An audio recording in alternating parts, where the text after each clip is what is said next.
Our theme this year is making different choices. And in light of all that's happened, in light of the uprising of DEI that has followed in the last year, we now know, and so many more people now know, I should say, that we've got an opportunity and a responsibility to put our notions of care and consent, make them concrete. No longer can we just stay in our rhetoric. We've got to get really clear, really practical about how we do this now. And that's about how we fundamentally shift our organizational cultures. It's how we explore new models of leadership. And we know that we've got to have more individual actions to build that collective power. These are complex systems we're navigating, but we cannot do it alone. And that's why we're here together. So I'm going to offer a bit of a centering. What Healing Solidarity recognizes that it is the systems of oppression we are navigating that disconnect us from ourselves, each other, and the places where we live. And so I'm going to offer a poem by one of my former colleagues today. Her name is Lindley Mees, and it's called Participation. As I read, I invite you just to notice your breath and to feel your feet on the floor and to place your back, do whatever you need to do to make your body feel comfortable and at ease in this moment so that you can be with us. This is Participation by Lindley Mees. Today I spoke to someone who had spent her life fighting for healthy food to be grown where she lives, about her daily struggle. And today I spoke to someone who informs where billionaires give their money about what climate justice means. These contradictions so wide for my mind searching for a worthy path and my heart seeking belonging. I plant a mother fern in my yard, its delicate branching following the well-trodden path of its ancestors, older than this continent's crust.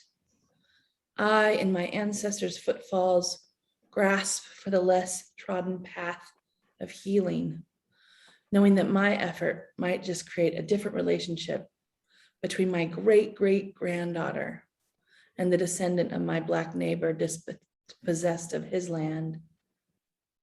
The mother fern thrives despite the arc towards destruction we have wrought, gray over green.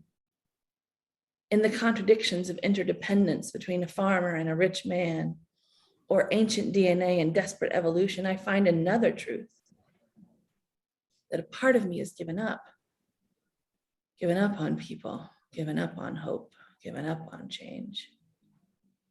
Because we are breaking ourselves and bordering each other and betraying the gift of life. In that despair, the currents of greed and delusion, timeless and persistent, I finally acknowledge hopelessness with one face of cynicism and the other of grief. Yet I can also find a surrender to the fullness of my limited humanity that transcends complacency and fight, that tastes of wisdom and solidarity, that might just be where I stop trying so hard and find true participation with our mortality and life.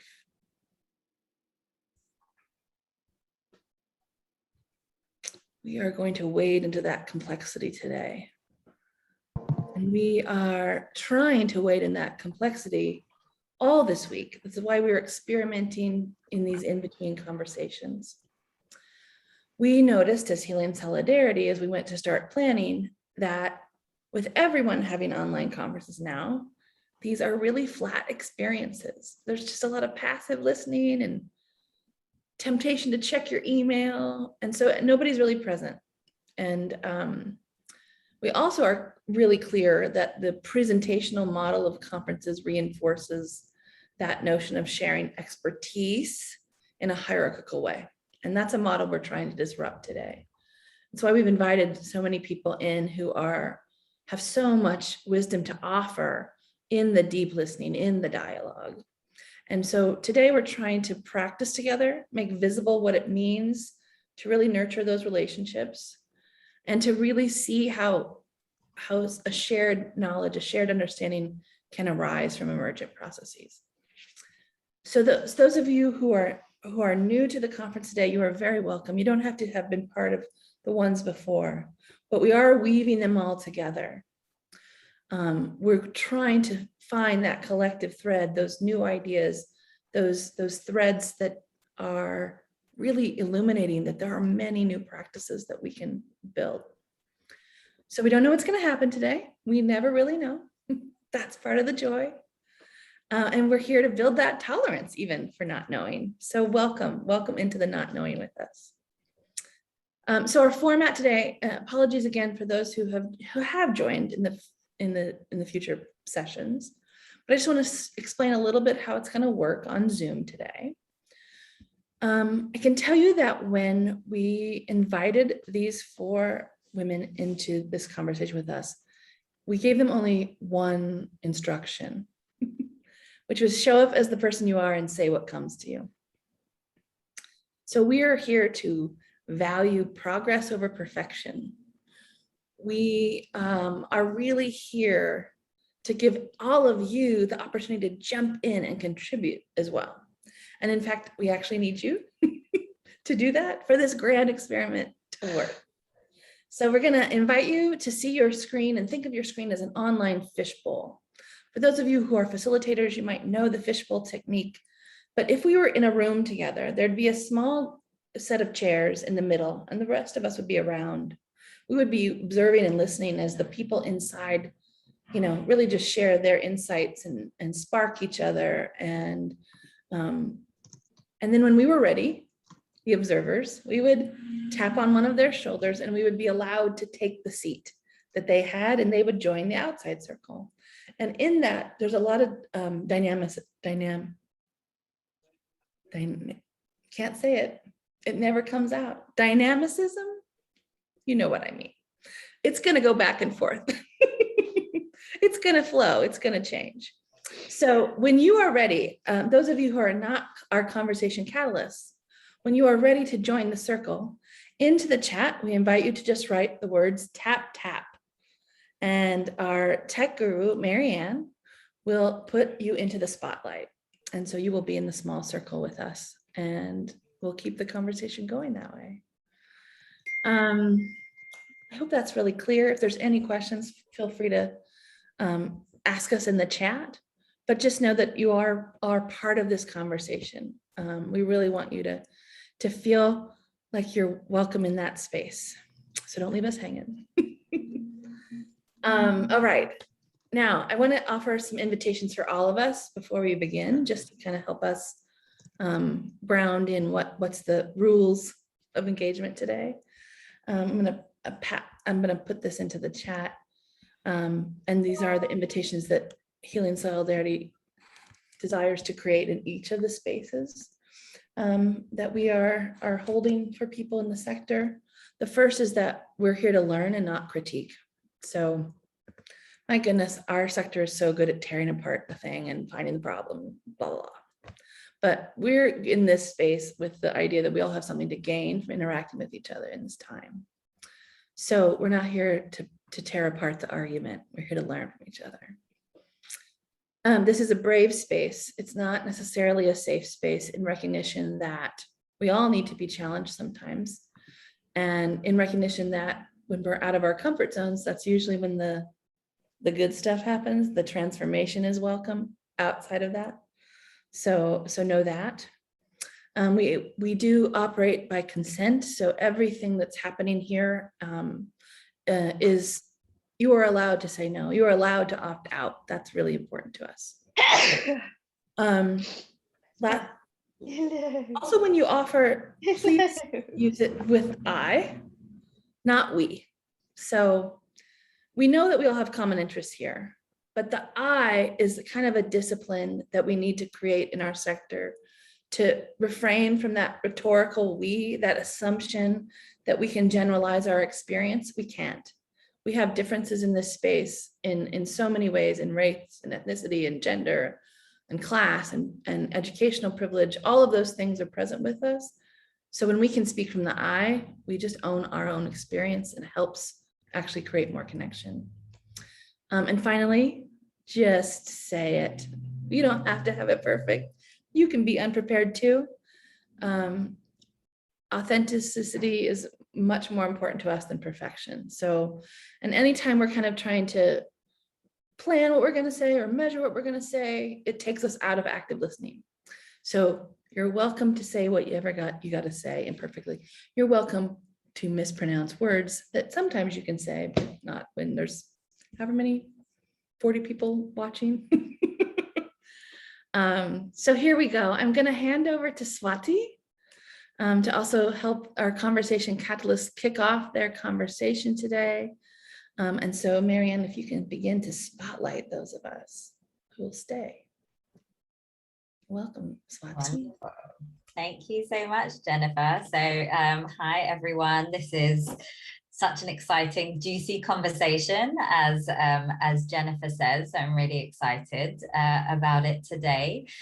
We are joined by some incredible folks that I've been working at the intersections of gender justice, of development, of philanthropy, of movements, and of activism from all across the globe. I will not sort of even caution trying to do their bios justice, but you have those, you can read those.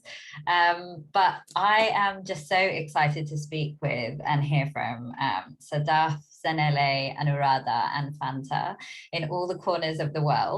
We have been talking before around, you know, what does making different choices really mean to you all, and how that sits within philanthropy. I know in our previous conversation, lots of vulnerabilities came up, lots of conflicts came up. Responsibility came up and opportunity came up. And there was a real feeling of collaboration and sisterhood between the threads that bring us all together into the space we're in. And I'm just excited to hear from you all. So I wonder which of you might want to get us started with some of your reflections, what came before. And I will pass to you.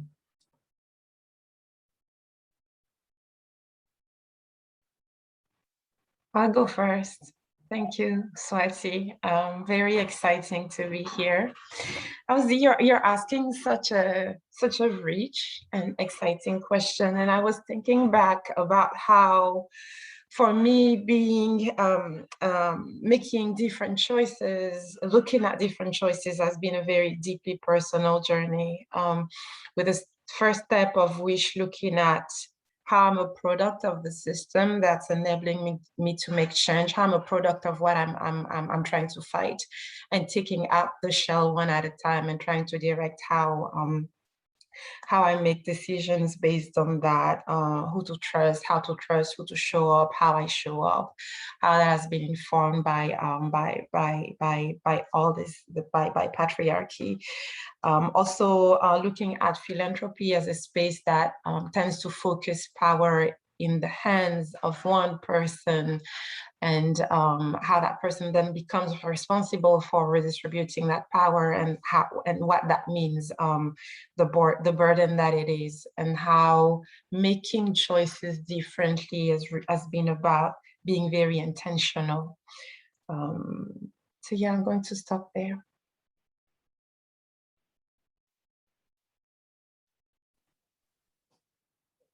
Thanks for sharing, Fanta, and I'll tag off of that, because I think it really also centers in the work that I'm engaging in, which is really a lot about this question of how do we in the funding ecosystem make different choices.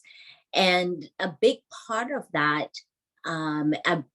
both, again, tagging onto what you said, both personally, but also professionally, is about how do we challenge power? How do we, in a system that is so much about unequal power and the exercise of power over and control of resources, of narrative, of culture, of identity, right? You suddenly become a grantee partner and you lose, who am I, right? You're suddenly not seen as who you are, or even what you do. You're suddenly a grantee partner. So it's a system that is so rooted in power and control, not just over money. That money then is also wrapped up with control of so many other things. But to make different choices, to say, we're going to challenge this process or this relationship of power, and bring people together into working in ways that try to deconstruct that power and have power with instead of power over, which means building relationships in ways that center equity, that center justice, that center liberation, and which really calls for all of us, as you said, because we are products of this system, challenging ourselves and how we show up and the intention that we have, challenging ourselves to build trust with people who we usually look at with mistrust, and really being deeply in relationship with each other rather than being transactional in how we engage. And it takes a lot of work to do that because the system just default sort of kicks you into, hey, let me start to exert my power, because if I don't, somebody else is going to do it. And it's a lot of work, I think, at individual and at the collective level. But also, I think if we do it, a very rewarding work. You might feel exhausted in the meantime, but very rewarding work if we're able to really sit in it, name things, and build the skills of how to name things in ways that can actually move us toward that vision of liberation that we want to create.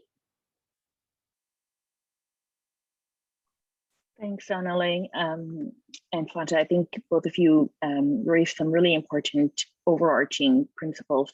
And I just wanted to extend that a little bit. Part of what we've been trying to do as an organization and individually is constantly referring back to this binary of like charity versus solidarity and justice. And having that and other frames of reference to keep coming back to when we are faced with these individual choices or these specific decision points or the ways in which we're interacting. And as you said, it's constant, it's hard, it's tiring. And for me, at least, having a frame of reference to turn back to has been helpful. The other thing that I've been reflecting on is that you can do all of this work in how you interact with others, right? In the way you interact with funders or grantees, etc. But it's going to be minimally effective in the change you're seeking if you haven't done any of the work internally around individual and institutional racism and bias, and the way white supremacy is so pervasive in everything we do that we don't even recognize it. All of us here today, we find it so different to have a space for centering and for connection when it's so different from the the productivity go culture that we are part of. And so I think for me, that's been another big piece, is seeking to be courageous and honest and vulnerable in navigating those internal shifts as well. Thank you. I think some very, very important and significant sort of insights have come in from what has been shared. And I just want to put 2 or 3 issues out there for us to consider. One is in terms of I represent a women's fund, and I'm deeply attached to that identity because I relate to it a great deal as a women's rights activist.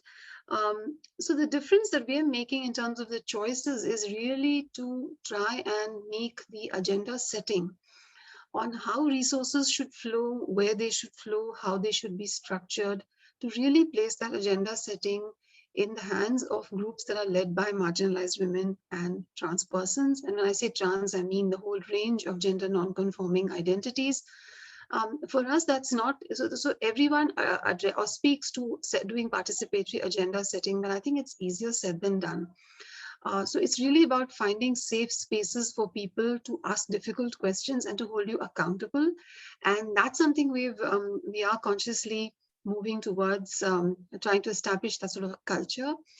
Because it's not just accountability, it's mutual, it's two ways. So one of the things that we have been doing is to hold a range of consultations, if I can say, with groups working on the ground, to understand what are the needs specifically in the time of COVID, and given the context of India, which is very, very regulatory wise, it has become very difficult for groups to operate, especially rights-based groups. So that's that whole agenda setting piece. How do you really make sure that the power shifts and the agenda setting happens? I think that's one part of what's the choice that we're making differently. The other point I just want to raise is also about being upright about your vulnerability, even though you may be so-called or maybe occupying position of a resource mobilizer or resource channelizer, like so often, like the Women's Fund I represent. Yeah, we work with women and we work with trans persons, gender non-binary, and people, gender non-binary identities. And I think that's a big, that is a big difference in terms of a choice we're making, because we're a women's fund. And we haven't got the trans piece right, and it's still in the works, trans persons piece right. And that vulnerability to say that we're getting through this and we'll figure this out, I think is a big, I think the way we own up to our vulnerability, if I can say, because as I was sharing earlier, I think in another group, that the water needs to run muddy before it runs clear. So you have to deal with the messiness, and you should be willing to deal with the messiness internally and externally. And just the third point I just want to put out there is in terms of collective care is what we're trying to do differently, to be there, to have each other's back in the team and to hold the space for each other. There's such strong reflections from all of you in that first one. I think just picking up on what Zanele, you started us off with the conversation around how do we acknowledge that there is a big shift in power needed? And I think, Anuradha, your conversation on that commitment to participation and that road to it is often unclear. And I think that there is sometimes there's sort of a oh my God, where and I say this as you know, someone who works within feminist funding architecture and in philanthropy as well. And I think that there's something around, oh gosh, well, we're a feminist funder and we have to do participation like right now, and we have to do it in this funding cycle. And there's that sort of commitment to want to be authentic to your values, but actually the authenticity of being truly participative cannot run on the same timeframes at times. And so I really appreciated your beautiful metaphor on the water has to run muddy before it runs clear, because I do think that we don't feel like we often have that space to be able to let it run muddy, and for others to bear witness to the muddying that we're going through, the struggles that we're going through while we figure that out as funders as well. And I think that there's also a limitation sometimes in who, you know, wanting to be in dialogue and participation with our communities, with our grantees, but often not feeling like at that muddy point is the right point to bring them in and show them quite how difficult, or not difficult, but how muddy it truly is behind the scenes. And so, yeah, just the thread of that vulnerability that you picked up on, Fanta, that frame of reference that we come back to, Sadaf, and then the muddiness, and then the commitment to shifting power as well. And that's what was really resonating. I don't know if there were other things that came up, Zanele. Yeah, I also just want to really pick up on the last point that Anuradha talked about collective care. which is, for us at Phenomenal Funds, one of the other things that we're also really trying to do is, as a funder collaborative, to really offer, in the way that we engage the community of women's funds, resources that support them to actually care and build up their organizations, rather than be so focused on the productivity and the results and the change, right? Because if we go back in some ways to the saying by Gandhi, you need to be the change that you want to see. And yet some of the ways that I think philanthropy works is actually very opposite to that.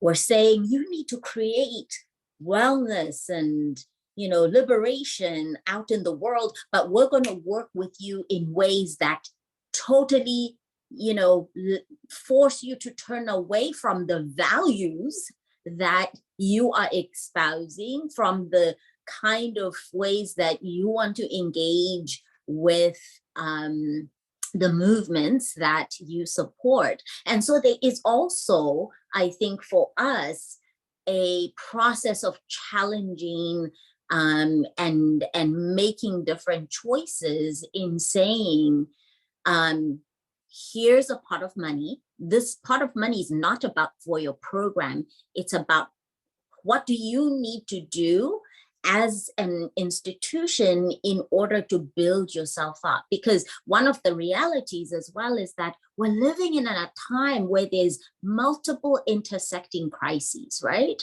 And those are themselves exerting pressures and challenges to what we do, how we do it. There's closing civil society space, which is again also posing greater and greater challenges to movements and everything that they're trying to achieve.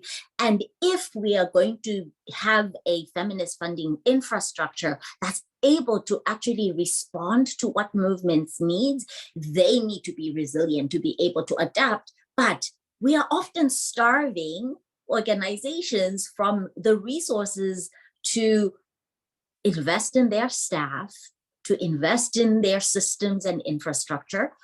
But we've also learned through this work, even to invest in their people, right? And yet, at the end of the day, the change that we're trying to create is about people, being in relationship with people. And so being able to self-reflect on ourselves in terms of how are we relating to the women's funds we're funding is actually, what is that creating, right? What is our relationship with them creating? Can we change what we're doing by being conscientious of, the choices we're making? Because if we make different choices, we are giving them, I think, the opportunity to be able to be resilient, to have the space to think about collective well-being, and to be able to be responsive to the needs of the movements that they support.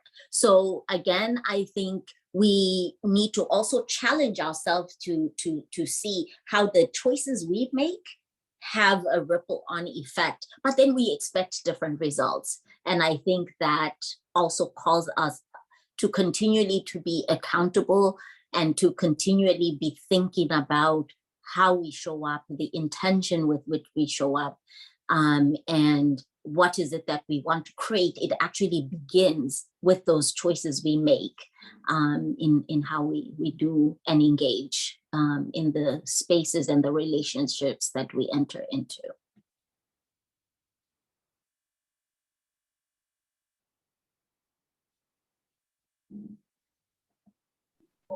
A question that was such a good point, Zanele, and a question that this triggers for me is often how we look at where expertise lies in making our decisions so that we can actually be aligned with what we want to see and how we go to achieving or supporting others to achieving these results.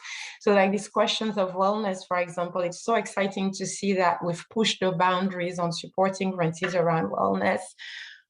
but what does wellness looks like, and who decides what it means, and how serious are we if a grantee is saying, what I need is additional resources to take care of myself and spend more time sitting at the beach so I can focus and think and resource. Are we really comfortable in following that lead? Often when it gets to the point where the rubber is really hitting the road, we see the ways that we have to challenge ourselves in really following the lead of those who are at the forefront of addressing these issues. I just want to, I think what Fanta said is, and Zanele said is it's really making me think also that one is there no easy answers. I suppose it's also a question of balancing, you know, the accountability that you ultimately have for the change agenda, and to see that you're also paying attention to issues of well-being and care and so on and so forth. So I think it's a difficult road to navigate. It's not very straightforward and simple and easy. And having said that, I think for us, I mean, for me, I would say collective care is really, it cannot be seen in isolation of a broader organizational culture that you build, which is based on trust, which is based on respecting opinions, which is based on diversity and all of that. Because care is ultimately, I think, it's like a set of it's like a domino effect that, you know, you will reach there if you do have these other elements of organizational culture. So I also find very often that discussions around collective care happen almost in an abstraction, whereas it is in a way, you lead up to it if you have a culture in the organization which is dependent on trust and so on and so forth. And also want to just state at this point that at least in the last since the last few months, I think what we're seeing is a lot of focus on self-care. It's a lot on emotional well-being of the individual, and I think that's a great model. But you know, whether we really function as a collective and whether we really engage, because those are more difficult processes to engage with. They require time. They also require expertise of different kind. And I think for feminists, pushing the boundary to say that self-care is actually can be very, in a way, limiting, but it has to be about collective care and how do you grow collectively. That I think is also an important sort of conversation to have. There are no easy answers to this, and I think it's about trying out different models and seeing what works best for you. I guess that's one way to do it, but to keep your politics very clear in terms of what is the culture you're privileging, what is the voice you're privileging within the organization, and to make it very informal and simple. I find that these sessions sometimes can become so heavy. It's about keeping the fun alive, and care is all about fun. It's having fun, laughing, and in feminist work, it tends to become like, oh, it's heavy sometimes, you know. So I think to bring the fun back into this is very important. I love that invitation for the fun. Sadaf, it looked like you had unmuted to say something, so I don't want to. Yeah, no, I was triggered by the discussion earlier, the comment earlier around, you know, who defines, you know, what it means to be, you know, what is needed or what well-being is, and I was just reflecting on, you know, we in philanthropy and in global development, there has been a very traditional look at, you know, program quality or results-based management, where there's this sort of presumption of this input that, you know, linearly causes an output and an outcome, and there's a desire to quantify and to scale and to simplify it and sort of, you know, bring these very complex social issues into these narrow numbers. And what would it take to actually relinquish power, not just around how resources are used, but how we even define success or define well-being or define what is a good outcome for a grant or an initiative? And I think maybe that's the harder part, because it requires letting go of deeply held values or worldviews or assumptions that we hold, and especially when many of us, even, you know, with varying degrees of rootedness in the global South, have been educated in the global North, and have sort of internalized a lot of these concepts of what it means to be successful, what social change looks like, or how you do a good research study to evaluate outcomes, etc. And I think that those underlying questions are equally important. In the chat, one of the questions that's come up is, how do you navigate this with the pressure from trustees to show that something is working well and valuable? Who's defining what it means for something to work well or to be impactful? And I think that all of that, all of that needs to be unpacked. I don't have an answer, just recognizing that it's a challenge. Yeah, absolutely. I also, just to round off some of those thoughts as well, was just thinking about, it's not even about how we define success, it's also who from our decision makers actually gets to validate that, and what do they see as success. There are a lot of funders out there that concentrate on numbers, and over depth, over other forms of change. And I think that that's a huge problem where it comes to notions of care, of relinquishing power, of being in deep trust with the organizations to be able to pivot. I do wonder if more funders have given core unrestricted funding to allow organizations to pivot in a moment like COVID. Will that stay or will that not? I'm not sure. I hope that it has opened a new frame of reference, to use your wording, Sadaf, to actually allow for that to happen. And one of the things that I was also thinking about around the conversation on care as well, and how we think about care from a philanthropy perspective or as feminists, one of the things that I'm just struck by is, I believe in all the different levels of collective care, but I also think about often the lack of sort of labor rights infrastructure that exists within our sector as well. Maternity leave, care leave, pensions, loan pots, where do those sit? And those have a tremendous role in people's collective care, their personal care, their well-being. Do we fund that as the philanthropic sector if a group wants to start a pension scheme for their activists in a global south country of all? And I think that we sometimes sort of equate notions of care with something that it might not be.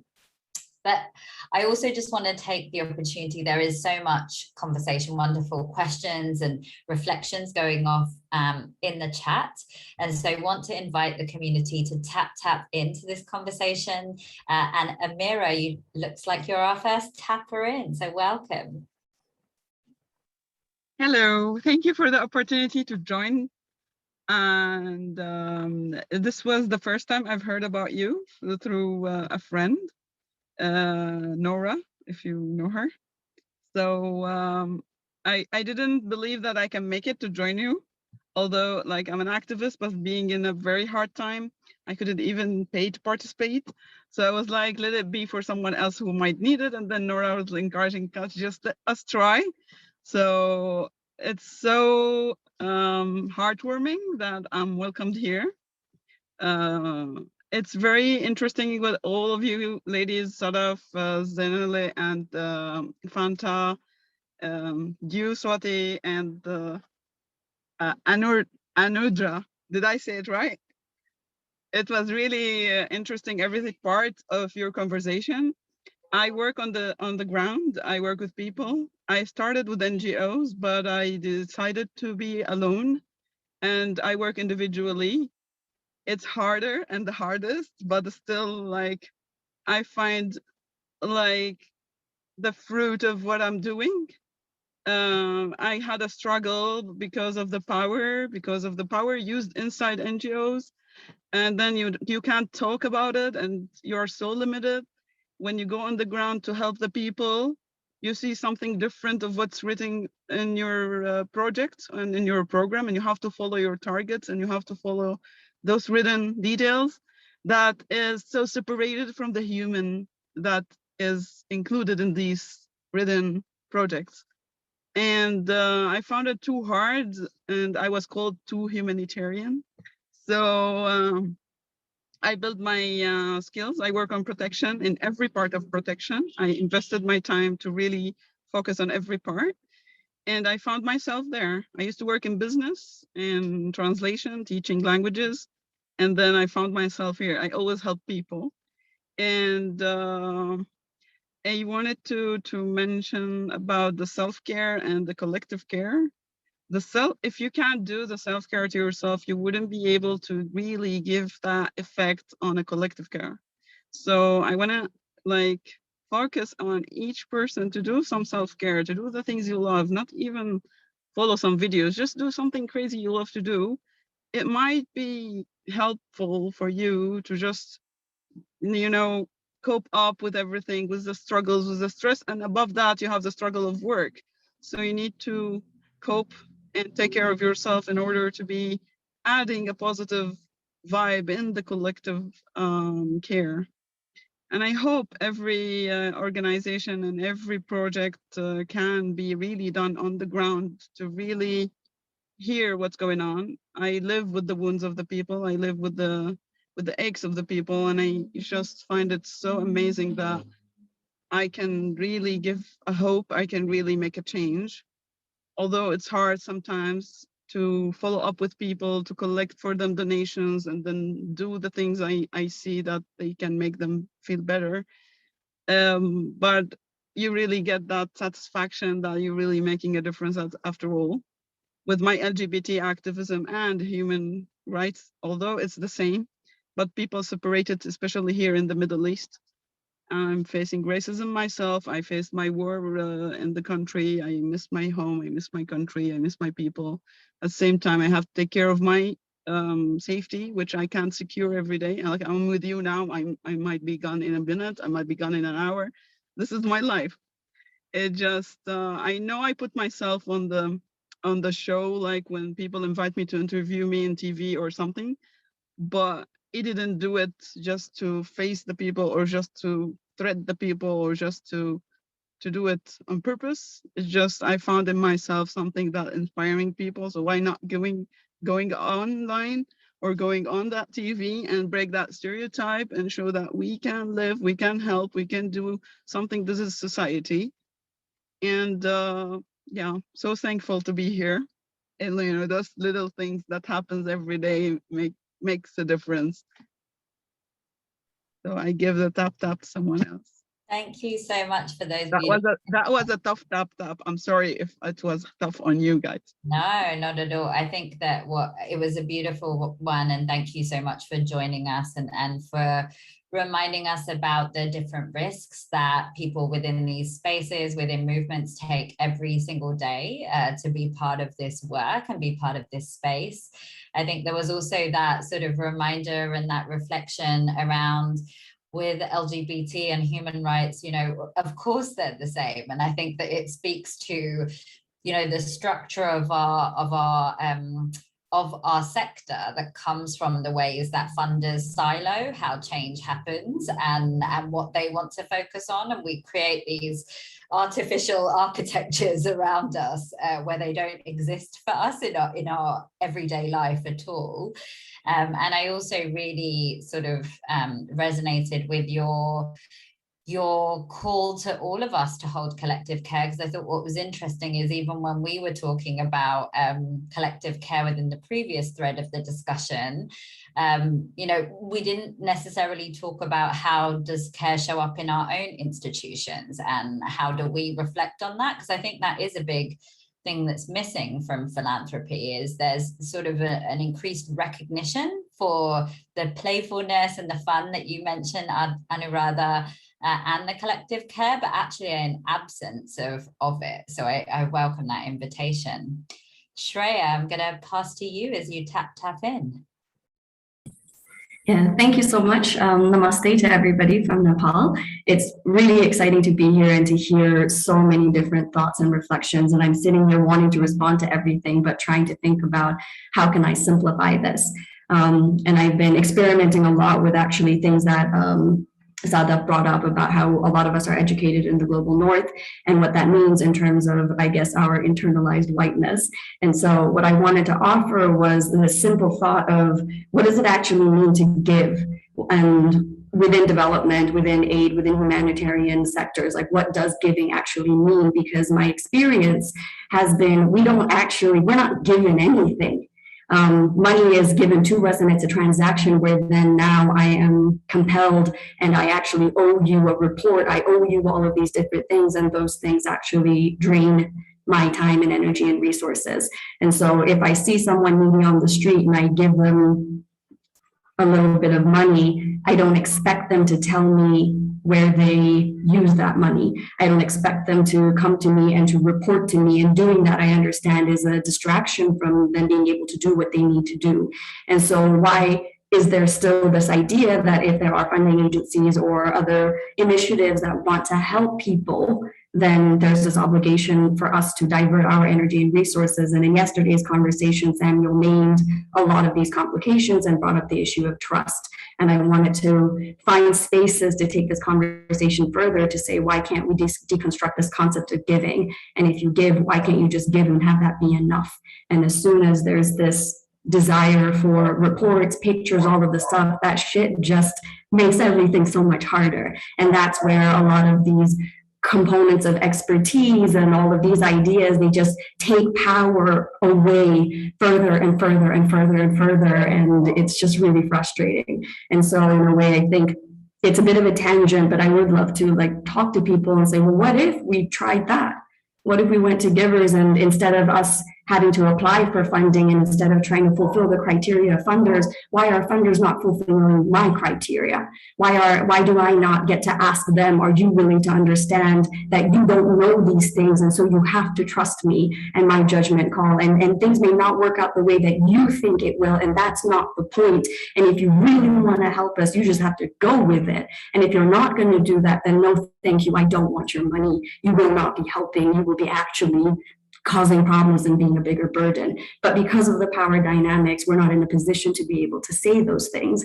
And if we do, it's not received very well. And so I feel like there is so much more conversation about just what it means to give and what help actually is, and what do we consider developed or underdeveloped. And again, who gets to decide that we don't get to talk to, or we don't get to speak into. So yeah, I wanted to just offer that and see how people respond. Thank you. Yes, Shreya, you're getting so much love in the chat, by the way, as you speak, just so you know. I just tag teamed with Swati, so I'm just, we share the responsibilities at Healing Solidarity. So glad to have you and welcome you in. Zanele, since you're still here as a funder, I see you nodding. Yes, Shreya. Yes, absolutely. I love the question that you ask. You know, what does it mean to give? Because one of the things that I think about a lot is even what does the term philanthropy mean, and the extent to which we've moved away to its core, right? Philanthropy, love of humankind, right? And I think it comes back to what Sadaf was talking about. What does it mean for us to be in solidarity, right? If we are then putting people through all of these hoops and, you know, requiring this and requiring that, and we always have justification for it, right? Or legally there's this, there's that. But there's also been a lot that has been shown that it really is a justification rather than a requirement. And I think having spaces like this one where we can really come back to what I was saying in the beginning, that what we are trying to do, and it is a journey, I will, you know, own that, of saying, how do we deliberately challenge and deconstruct the things that we think we have to do, just because we are the holders of those resources, and therefore we then define everything, which I think really takes away from what I think Shreya is saying to us and what Sadaf was saying. To be in relationship, to be in solidarity means we also need to come into this space to listen, and not just to say, oh yeah, I heard you, but to be changed by what we hear. And so one of the things that we're trying to do in that in the space that we're working in with phenomenal funds is there's a lot right now in participatory grant making that basically just says, just take the funds and give it to the activists and let them decide. But we've actually decided to have the funds and private philanthropy sit together, in part because we think that philanthropy needs to be changed by the knowledge, the expertise, the living out of the values of the women's funds who are much more rooted in the movement. And I think when we are able to create more and more of those spaces, and we can come to those spaces open to being transformed by what we hear, it allows us then to start to question, right? And therefore not only question, but start to deconstruct and start to challenge ourselves, and then start to make the changes that we need. But I just want to say, to share, I love the question, what does it mean to give? Because I think it goes back to the question Sadaf said, what does it mean for us to be in solidarity? And there's a lot that needs to change for us to really truly embody what that would look like. We have a long way to go. And there are some funders who are on the journey, who are starting to make the change. And part of it for me begins with unrestricted long-term support, right? And that becomes a first part of like, I'm not funding you to do ABC. I'm really giving resources to you, and you get to decide what are the priorities, what are the needs. You get to make changes, because nothing happens in a linear path. You get to adjust to what your needs are. And sometimes those are internal needs, sometimes those are external needs. And then that starts to, I think, really shift this idea of what does it mean to give.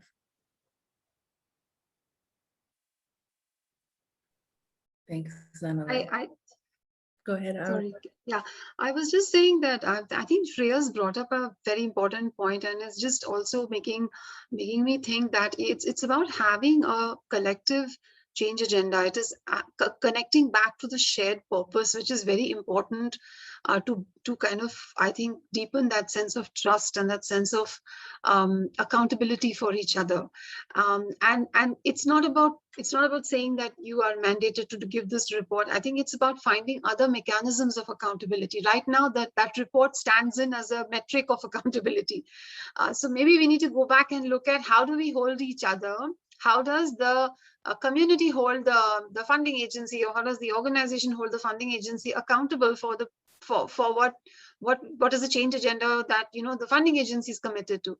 So I think what you've brought up is a very important point, and I certainly want to go back and have this conversation with my team on setting different metrics for accountability building, because I think this is how we understand accountability, and so we lose touch with the purpose for which we have all come into this movement, into this change agenda, and we become wedded to the hammer and tongs part of the whole deal. So that I think we need to move away from. Yes, absolutely. And I'm thinking of something Sadaf said earlier, which is asking questions over and over, not being satisfied with asking that question just once, right? The agenda is done. Now we'll never look at it again. The solidarity is in place. Now we never have to try again. It is actually a very active process, right? Yeah. Welcome, Tina. Have some thoughts you want to share? I'm really excited by this conversation and the need to turn things upside down and inside out, which we've been talking about since Robert Chambers said, let the farmers lead the process, but we've never really been able to do it. We've always held on to the fact that we have the knowledge, or we have the knowledge that's needed to manage the money or to account for the money. Tina, when you say we, who do you mean? People in the UK in the NGO sector, Okay. People who most of the donors who philanthropists or government or UN or they all have a starting point of how can we bring our knowledge that. So I was very excited about hearing about the knowledge being turned on its head and let the people tell you. Now I worked very closely with a philanthropic donor that's set up with a very different set of values, and I worked with one of their partners in India for quite a long time, and it was really exciting, and the project developed in hugely different ways than anybody, the people running it, the people on the ground, and the donors expected, because they got deeper and deeper and deeper into actually how do you bring change.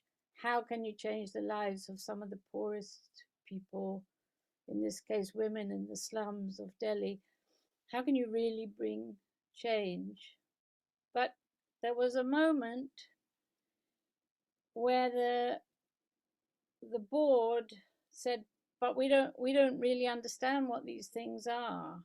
We don't know why they're doing this. And by the way, they don't have any numbers.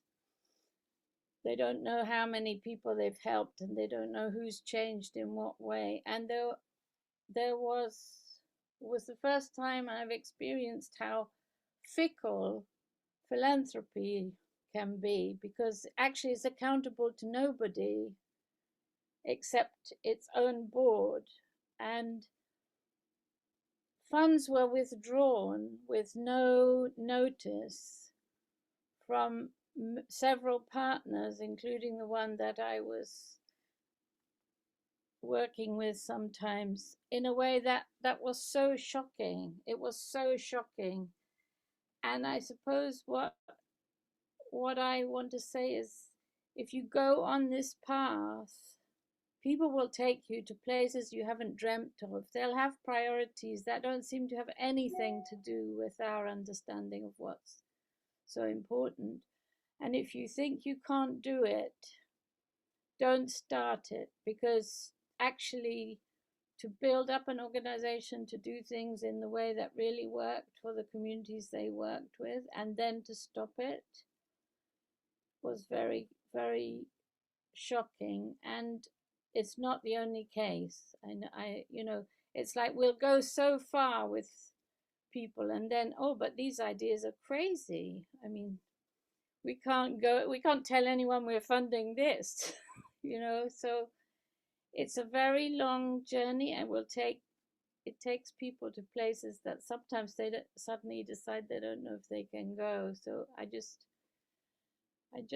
having been in many bits of development for many decades, have seen that the gulf between what we think will work for them and what they think will work for them is often much bigger than we'd like, and we have to learn to manage that somehow and not walk away.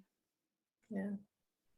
Thank you so much, Tina. We are hopefully, even in this session, building our capacity for the unknown, to really allow those processes to evolve is the work of those with more power to release that. Yeah, thank you so much.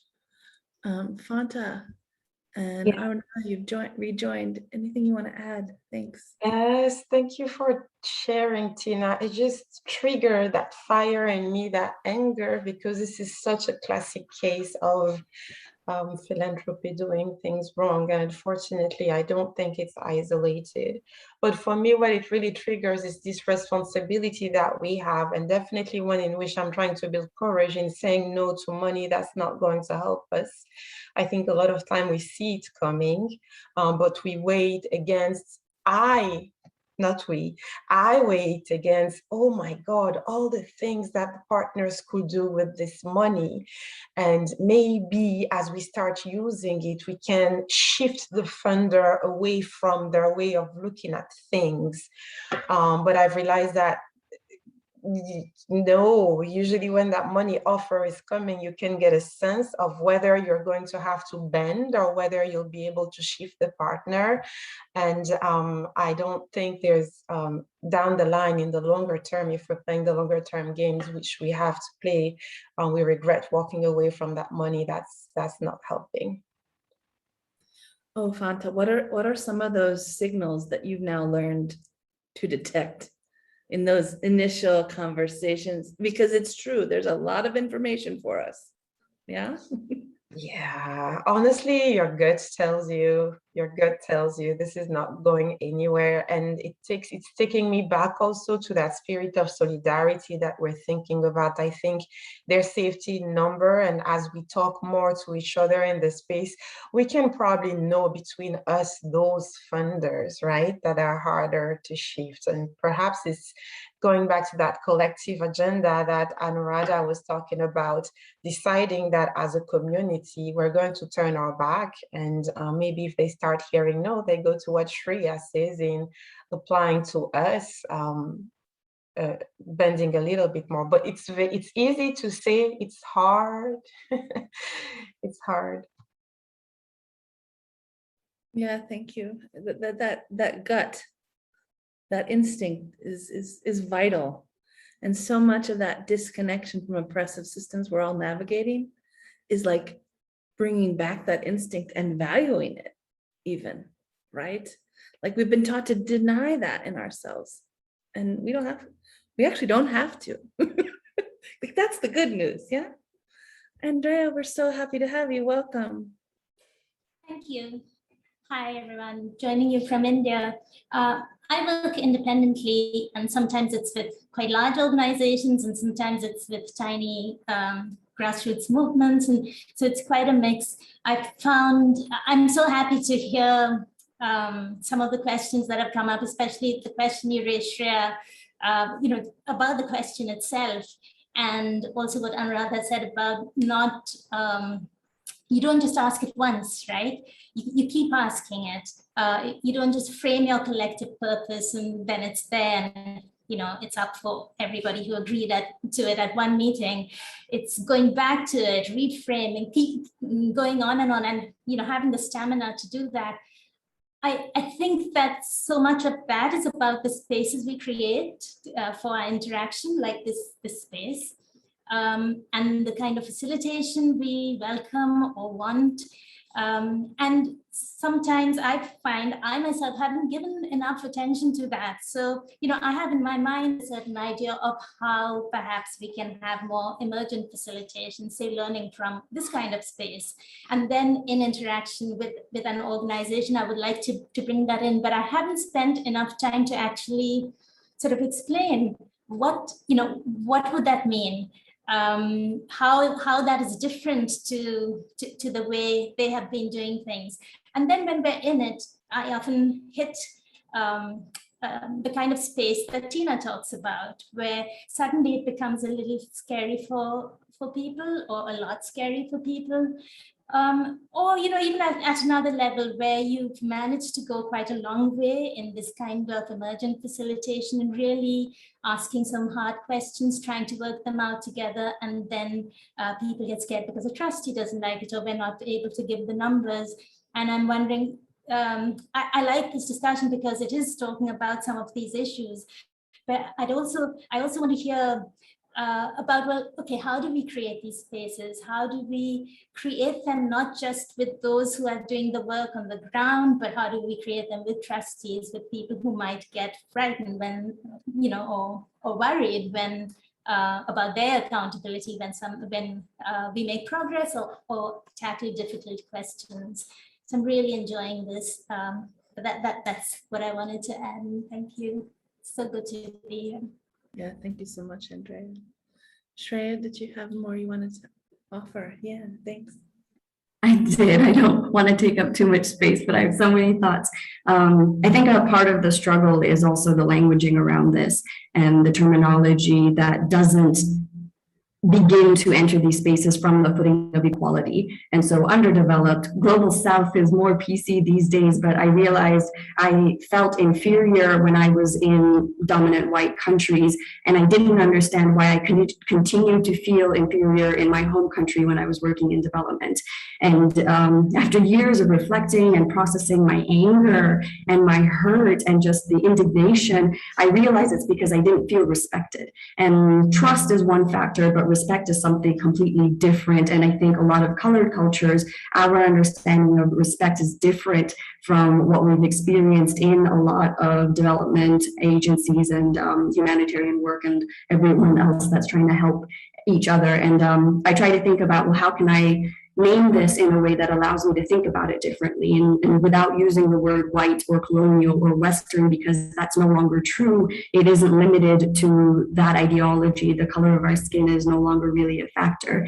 And I started thinking about it in terms of material cultures versus immaterial cultures, and being able to give equal respect and valuation to all of these different constructs, and recognizing that much of the world is currently very material. And so what help is required, what power that gives to money, what we see in terms of infrastructure doesn't actually leave room to respect nations and cultures where we don't prioritize the material, or we didn't historically, and now our cultures have shifted to a point where we no longer value our cultures in the same way. And trying to create space for this conversation and engaging with funders from that place of respect is something that I would be very interested in trying to see how we could pursue. And I understand that as a couple of people have named, these things are very great in theory, but it's really hard to implement. And to be honest, this is the first time in over 10 years of working in development that I've been able to openly say these things in a space where I felt safe enough, and I didn't need the protection of very close relationships where I knew I wouldn't be judged or rejected for these ideas and thoughts. And so I think my suggestion is, how do we collaboratively talk to each other about our understanding of respect, and how do we start from a place of recognizing that we're all equal, not from this framework, well, obviously this is better, and obviously this is what's right, and obviously this is what needs to happen, which is what I've found in a lot of development work, and the plans and the agendas, they come from a place that doesn't actually view us as intelligent or valid or capable of making decisions for ourselves, and therefore we are not given I have not felt like I have been given actual space as an expert in my own country for the issues that I have personally experienced, and trying to figure that out is something I would love to engage in more. Thank you. Thank you. I mean, we're bringing so many layers of identity into these relationships as well, right? Some of us are from multiple places. Some of us have different privileges that are unseen, and different other things that aren't seen. And this is, as you talked, Shreya, I was also reading the chat, and Joyce Malombe, who is also one of our conversation catalysts tomorrow. I don't know, Joyce, if you would be wanting to come in, but in the chat, I want to direct you to what she has offered, which says, most people do not have the courage to ask the donors. We fear the consequences, but strategic donor education and engagement could go far if we had the courage. I'm just curious what that would mean to Joyce and to any of you. Picking up on that thread, what does strategic donor education look like for you as activists, as funders who are dependent on other funders? How do you put that into your day-to-day work? And I can imagine there's a certain amount of resentment sometimes that goes with it too. Let's acknowledge that.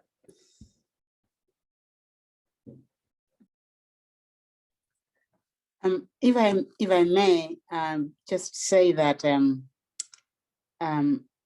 one of frequent, I think, experiences is that Joyce? Yes. Joyce, why don't you come on screen? I have done that. I don't know what's happening. Oh, I'm sorry. Hold on. Oh, there you are. I see you now. Sorry. Joyce, hold on. There you are. No, I was just saying that the people are so preconditioned. By the time you get there as a funder, the first question is, what do you fund? And you should see the expression on the face when I said nothing and turned around and said, what do you do? And this would throw the person in such a confusion. It's like, what do you mean? What do we do? And so part of it is the courage to say, I hear you. Are you willing to listen to what we do and how we do it, and whether you could entertain further discussions around this? And a lot of maybe donors would say, no, I'm not interested. But when you say no to money, the donor goes home thinking, what happened? What just happened there? If they are really keen and committed to the issue, they'd go home asking, what just happened there? And so for me, it is really finding a common ground to explain what we are trying to do and what we care about and why we care about it. Of course, I would end up telling them that we don't fund nothing.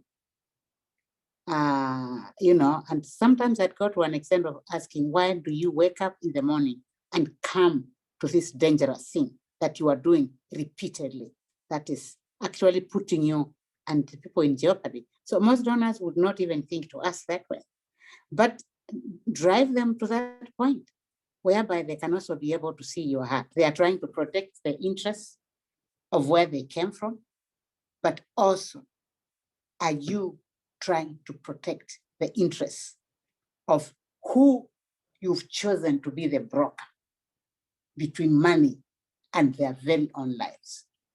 So it's a whole different way of thinking, both for the donors, but also for the development practitioners. I just have been so shocked at how afraid people are willing to say, we can't really do that. But don't just say, oh, we don't like the way you are. No. Find conversation space and engage, and then say, we would love the money, but it would betray the very communities that we represent. So I'll stop there, but I know a few cases where the donor has come back the next day for a conversation. And so that to me, it's like, what interest do I represent, even as I represent the donor? And I have also gone back to the donors that fund us and gone back and said, listen, can you allow me to risk this thing? I know it is not what we do, not the way we do things, but can you allow me to risk this thing? The story has ended so well. Maybe we are the problem.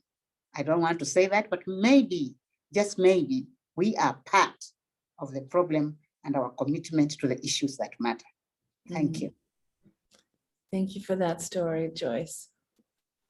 Gives us all a lot of things to think about. Sadaf, go ahead. Yeah, I think, around the question of strategically educating or engaging donors, I think we've been trying to do this at Firelight, and I think the change where I have seen it happen has been in the context of a trusted relationship. So a foundation or philanthropist who's been working with us for many years, gradually coming along the way. And to be honest, that's a lot of time, right? That's a lot of time. That's a lot of wasted money too, in the meantime, right?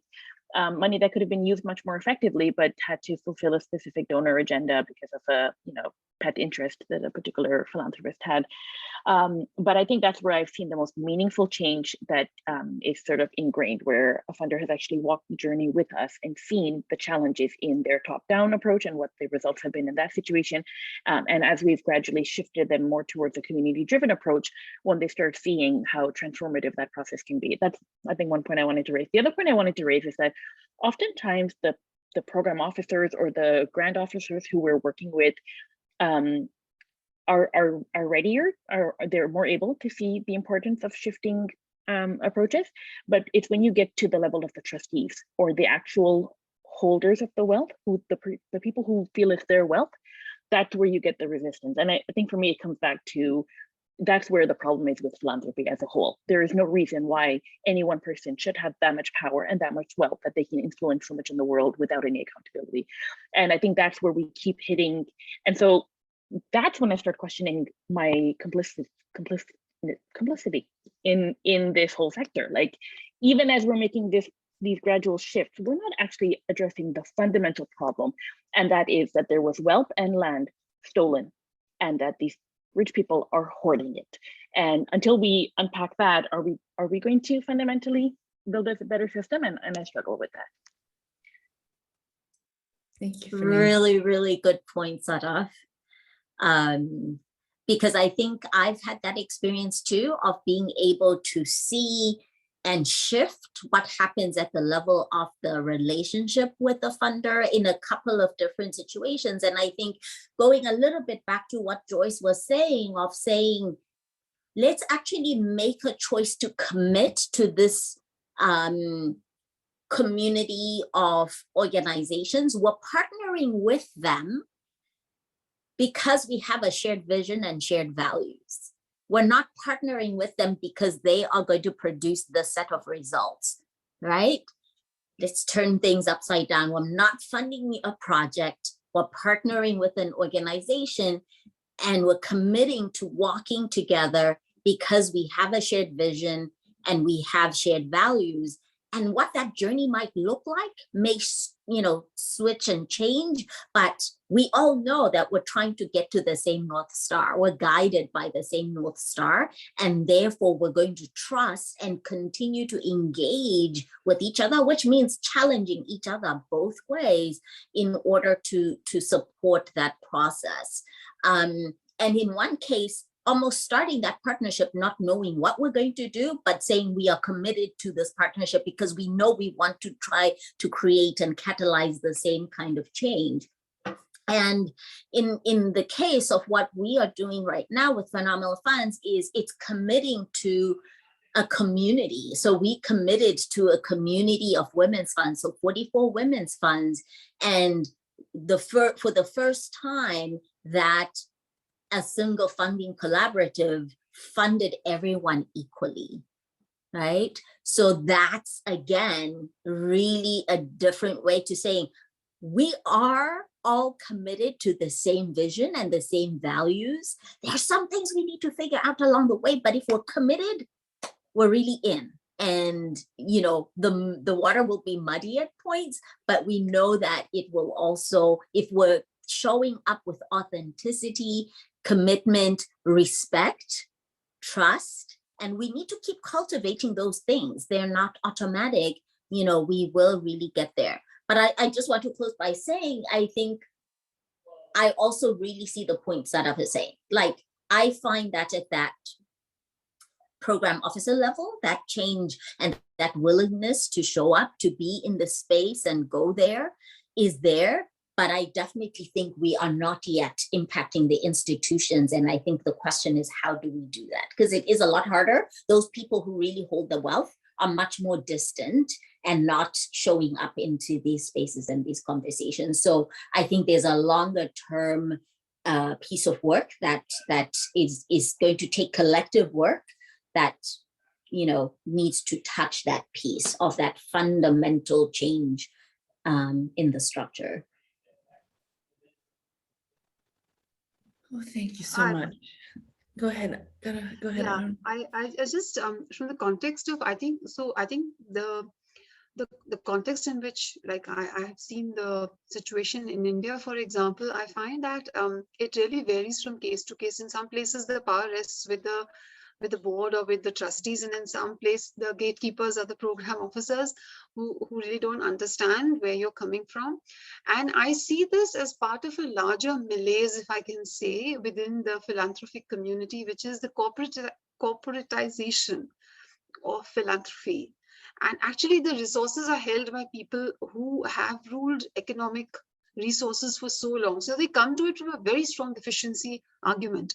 It can be a trustee, it can be a program officer, but it's like an ingrained culture within the organization. Some of the largest foundations in India today are held by corporate houses, are run by corporate houses, and they come to it with a very different set of agenda points. So what you talk about building this shared vision and shared set of values, it's like they have to really walk, I think, a while before they start believing in this, because their worldview is very different. So it takes a lot of time and effort to cultivate that sort of get them to immerse in the experience and sort of get them to be like buy into, or get them to believe in this kind of investment. And they look at it as an investment. It's also the language that is used. So I'm just saying, and this is a reality increasingly, at least in my part of the world.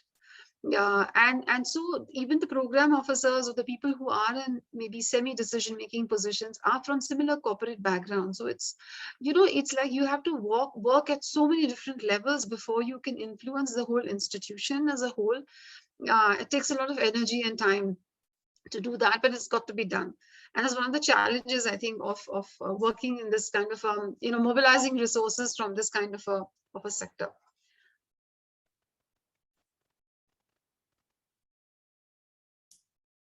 You're on mute. Thank you. Wow. I mean, I just want everybody to take a deep breath together. In light of this, all the wisdom and insight and challenge that has been spoken into this space together, part of the making different choices is to be unresolved. We can make a different choice to know that the work is sticky and unending and challenging, and that we don't get to have a solution all the time. The idea that someone has a right to even have a solution is just absurd sometimes, if you actually wade into the complexity of what we're trying to do together. So I just want to give so much gratitude to all four of you for being our conversation catalysts, for bringing such richness and such realness to this conversation. I really, as Healing Solidarity, on behalf of us, I just want to say thank you. And to those of you who've stayed and who've been in the challenging conversation with us, thank you for sticking around. Thank you for hearing it. Thanks to the activists and the folks who are closer to the day-to-day work with communities for letting their voices arrive here with us, because that's why we're doing this work, is in support and response to what they're facing every day. So we're so glad and grateful you all could join us. Thank you. I will remind you all that Healing Solidarity is member supported, and I'm putting the link in the chat now of how you can help sustain our work. Because the stuff on the edge is rarely funded. Right? So here we go, everybody. Thank you so much. Thanks for being with us. We're halfway through this amazing week of so many panels and collective care sessions and conversations. Stay with us. We'll see you soon. Take care. Thank you. Thanks, everyone. Thank you, everyone. Bye-bye.